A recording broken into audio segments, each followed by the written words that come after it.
President Donald Trump state of the ইউনিয়নে বলেছেন অভিবাসীরা আমেরিকানদের খরচ বাড়াচ্ছে। তিনি মিনেসোটার সোমালি সম্প্রদায়কে উদাহরণ দিয়ে বলেন, চিকিৎসা ভাড়া, ট্যাক্স ও গাড়ি বিমার দাম বাড়ছে।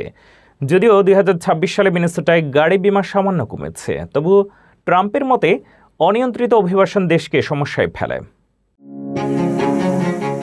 মার্কিন প্রেসিডেন্ট ডোনাল্ড ট্রাম্প সম্প্রতি তার স্টেট অফ দ্য ইউনিয়ন ভাষণে বলেছেন, অভিবাসীরা আমেরিকানদের খরচ বাড়াচ্ছে। তিনি বিশেষ করে মিনেসোটায় বসবাসকারী সোমালি সম্প্রদায়ের কথা উল্লেখ করেছেন। ট্রাম্প বলেন, যেসব দেশে দুর্নীতি, আইনশৃঙ্খলার অভাব এবং অনিয়ম সাধারণ, সেই সংস্কৃতি আমেরিকায় আনার সমস্যা সৃষ্টি করছে।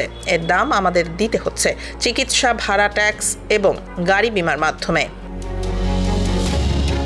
গাড়ি বিমার খরচের দিকে ইঙ্গিত করে ট্রাম্প বলেন, 2025 সালে মার্কিন ড্রাইভাররা গড়ে $2144 গাড়ি বিমার জন্য খরচ করেছেন। যদিও এটি 2024 সালের তুলনায় 6% কম, তবে 2022 থেকে 2024 সালের মধ্যে খরচ 46% বৃদ্ধি পেয়েছিল। এছাড়া নতুন গাড়ির দামও বাড়ছে।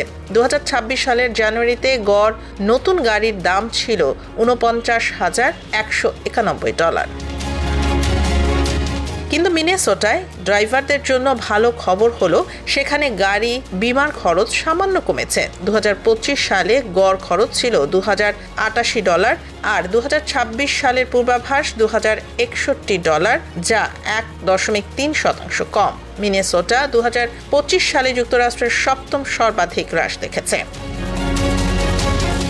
সবচেয়ে বেশি খরচ হয় ওয়াশিংটন ডিসিতে, যেখানে গড় বার্ষিক বিমা $4017। এছাড়া Maryland, Rhode Island, Michigan, New York ও নিউ জার্সি শীর্ষে রয়েছে।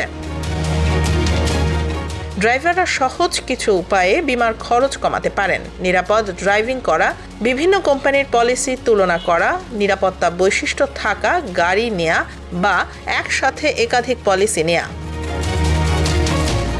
শেষ কথা, গাড়ি বিমা ও খরচ সম্পর্কে সচেতন থাকা গুরুত্বপূর্ণ। খবর এবং অনলাইন তথ্য নিয়মিত দেখে বাজেটের মধ্যে নিরাপদে চলুন।